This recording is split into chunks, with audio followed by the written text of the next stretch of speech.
You wanted the best. You've got the best podcast. The hottest podcast in the world. The Chris Voss Show, the preeminent podcast with guests so smart you may experience serious brain bleed. The CEOs, authors, thought leaders, visionaries, and motivators. Get ready. Strap yourself in. Keep your hands, arms, and legs inside the vehicle at all times, because you're about to go on a monster education roller coaster with your brain. Now, here's your host, Chris Voss. I'm Chris Voss here from thechrisvossshow.com. There you go, ladies and gentlemen. There are ladies, things that makes official. Welcome to the big show. As always, the Chris Voss Show is the family that loves you but doesn't judge you. At least not as harsh as the rest of your family, because we try and improve your life, make your world better, make you smarter by inviting some of the most amazing authors, minds, storytellers onto the show to share you with their journeys of life and make your life better. And I hope that's what you want, because we don't have authors on that make your life more miserable. We make your life better. Go to goodreads.com/Chris Voss, LinkedIn.com/Chris Voss, Chris Voss 1 on the TikTokity, and all those crazy places on the internet. Today, we have an amazing young lady on the show. We're going to be talking about her books and her latest book. It is called Juanita, The Life and Spirituality of Saint Teresa of Jesus of Los Andes. It's out March 4th, 2022 by Jennifer Moorcroft, and she'll be joining us in the show. We're going to get to know her better and some of the other books and works that she's written on. Welcome to the show, Jennifer. How are you? I'm fine, thank you. Thank you, and thanks for coming to the show. Give us any .coms or wherever you want people to look you up on the interwebs. Yes, my website is jennifermoorcroft.com, and the surname is Moorcroft. There you go. So give us a 30,000 overview. What's inside your new book? Well, it's the life of Juanita Solar, or Saint Teresa of the Andes, as is popularly known. And I was drawn to her when somebody gave me a prayer card showing her face, this beautiful face of a young woman, and on the other side a short biography of her. And it showed that she was a typical teenager, loving sports. She was excelled at swimming, horse riding, all sorts of sports, and excellent at school. And yet she's been raised to the altars, as it were, canonized for outstanding holiness. And I was intrigued to find out a bit more about her. So I got the only books in English that I could find that were written by Michael Griffith. And what were those, her letters, her diary, and then various testimonies, and the accounts of her beatification and canonization. And I've always in my writing wanted to show the beauty of the Catholic faith and how living it to the full brings real joy. And Juanita just seemed to fit what I wanted to say. And as she said, God is all joy. That is the title of about the first book that I wrote. So the first book that I wrote of her was God is All Joy, which is a biography of her. And then about 4 or 5 or so years afterwards, I wanted to find out more about her spiritual journey. And so I wrote this book, Juanita, which gives a short introduction to her life. And then it goes into the various aspects of her spirituality and how she became an outstanding holiness even before she entered Carmel. And just the final sort of touches, as it were, to her holiness. She spent only 11 months in Carmel before she died of typhoid. Oh, wow. Perforated typhoid. That's no fun. And so that's why I wrote about her. There you go. And you said she's been vaulted by the church sainthood or something like that. What was the term that you used? She's been canonized. Canonized. There you go. Is that the Yes, same as yes. sainthood? I'm not up to speed Yes, on it how that is. all works. Yes, it's Okay. So she's well revered by the church and the work that she did. Um, and so you has her story been told before? Is this the first time someone's told her story? well, that's it. I don't think there is any other books. There aren't any other books in English apart from Michael Griffith's books and my books.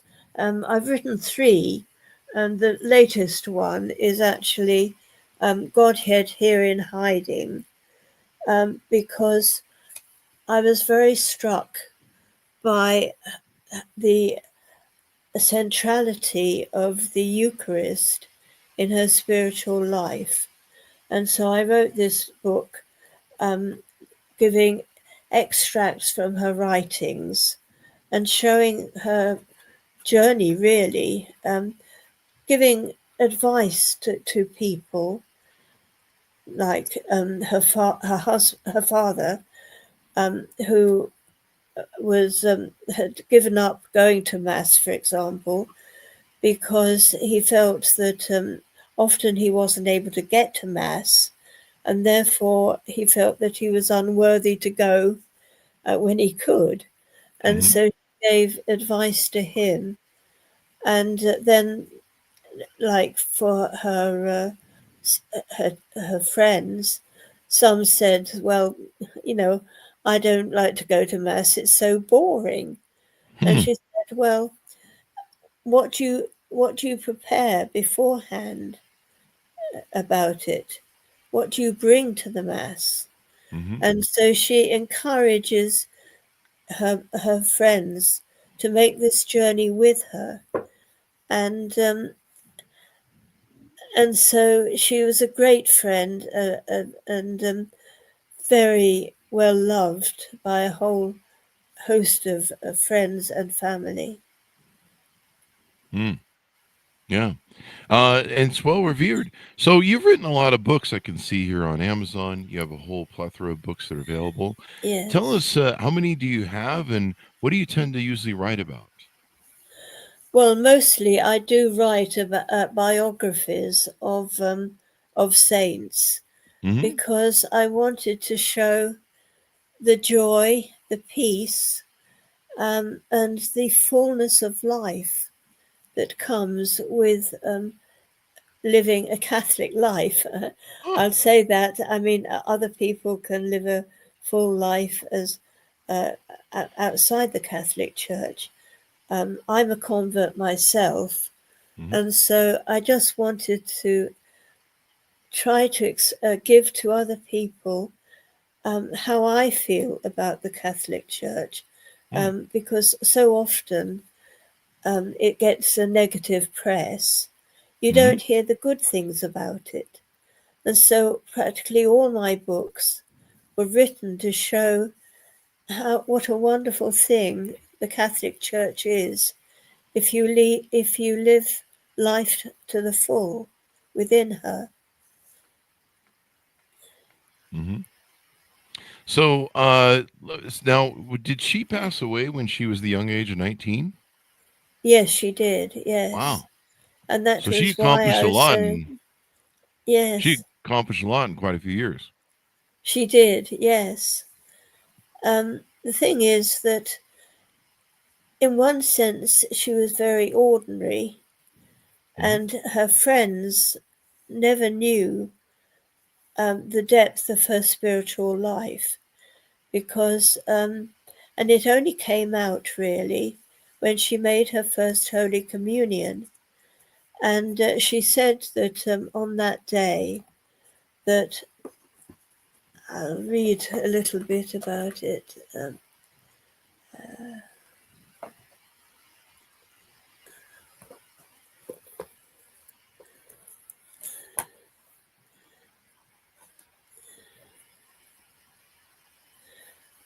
Yes, she said that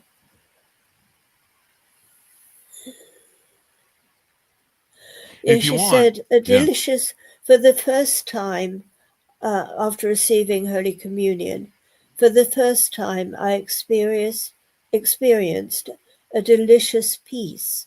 A delicious peace. Preparing for this day had been a hard journey. And then she said another remark. I experienced his dear voice for the first time.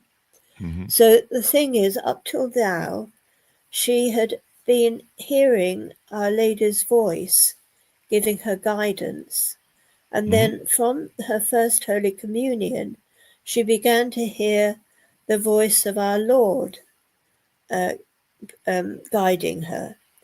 And she thought that it was that everybody had that. And it wasn't until she mentioned it to her mother and realized that no, not everybody did. And so she never spoke of it to anybody except to her spiritual director and confessors, and not even to her the prioress when she entered Carmel. She didn't even mention it to the prioress. So she kept all that very secret. And you only saw the fruits of it in the externals of her life. There you go. And so she led a pretty interesting life in a very short time. Sounds like she got a lot done. Evidently her spirituality reflects what's called the broader Carmelite tradition. What is that? Can you explain what that is to us? The Carmelite tradition. Mm-hmm. Yes, well, Carmel itself, well, the tradition goes back right to Saint Elijah and Saint Elisha, and the school of prophets on the Mount Carmel in the Holy Land. But it really began when men who came over as crusaders in the Middle Ages, and then they stayed and set up this monastery on Mount Carmel, and they were stayed there until, of course, when the Muslim invaders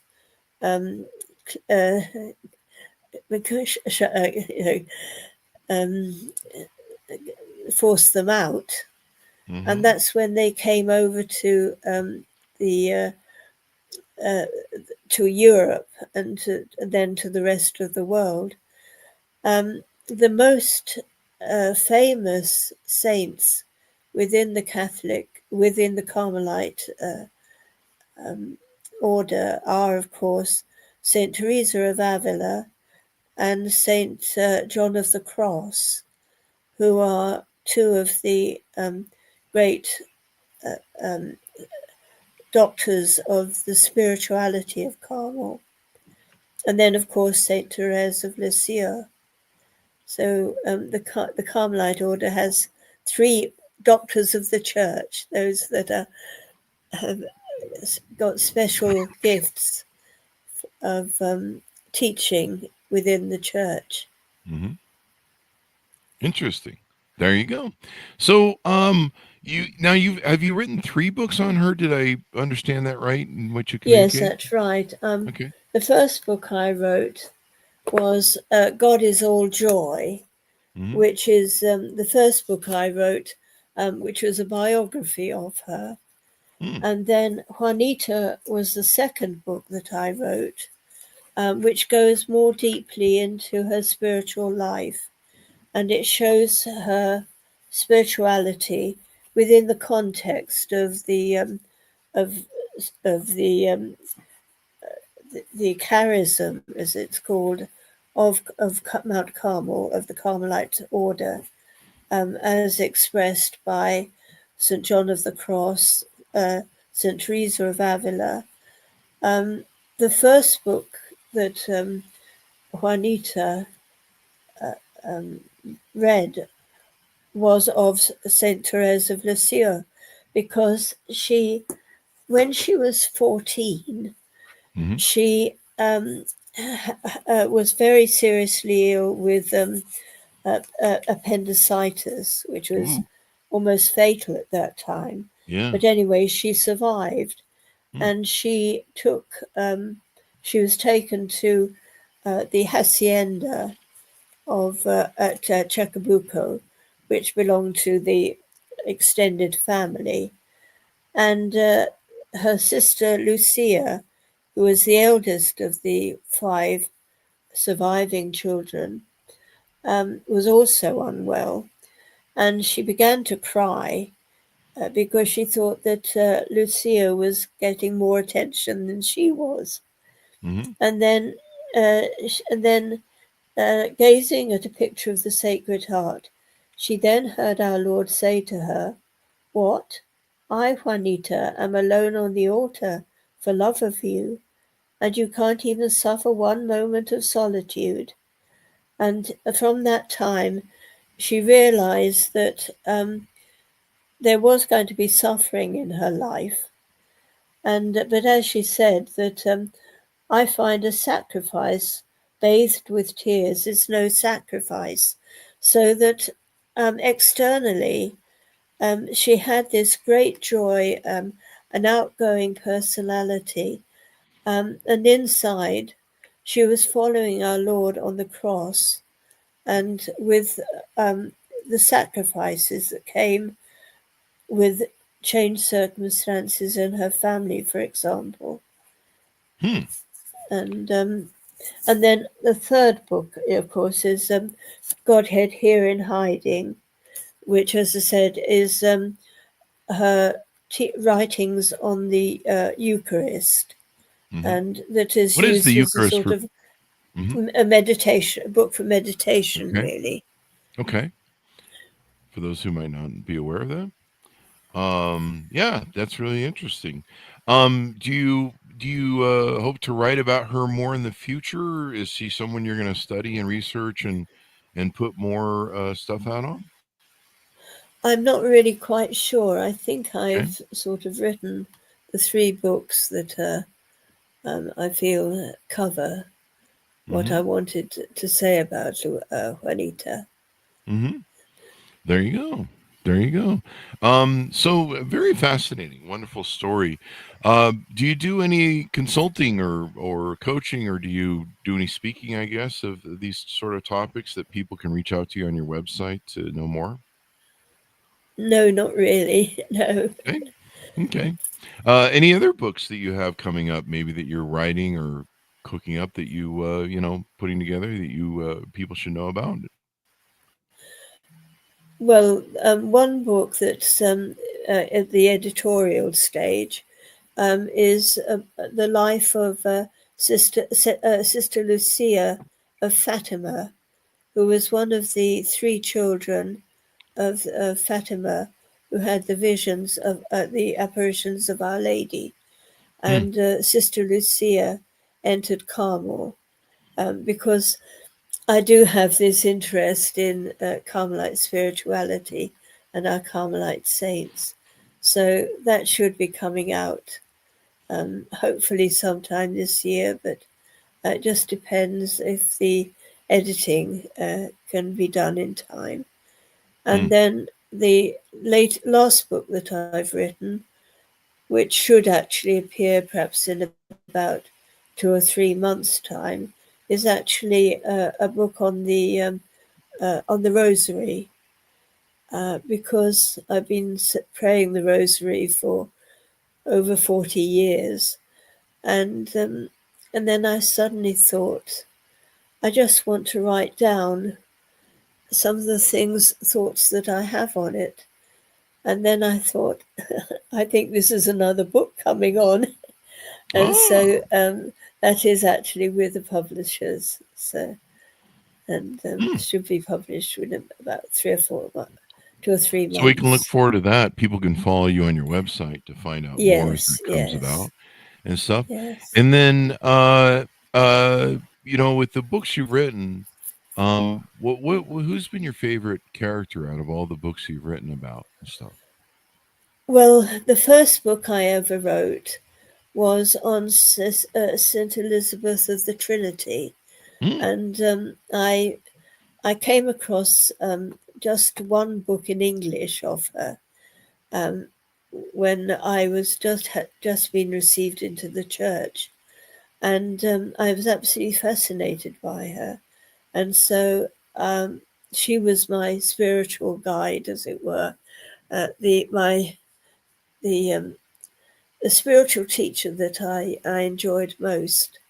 Mm-hmm. And so the first book that I ever wrote was about her. And then the book on Juanita, God is All Joy, is the second one. Mm-hmm. And then Juanita, Elizabeth, and then also I've written about Elizabeth Lasser, who was a French mystic who lived in the 19th century, born in the 19th century and died in the 20th century. And her cause for canonization is coming up. And she, again, is my favorite, one of my favorites. Those three are the ones that I love best. There you go. It's good to have that you like that. So as we go out and round out the show, give us a final pitch out for people to pick up your books, get to know you better, et cetera, et cetera.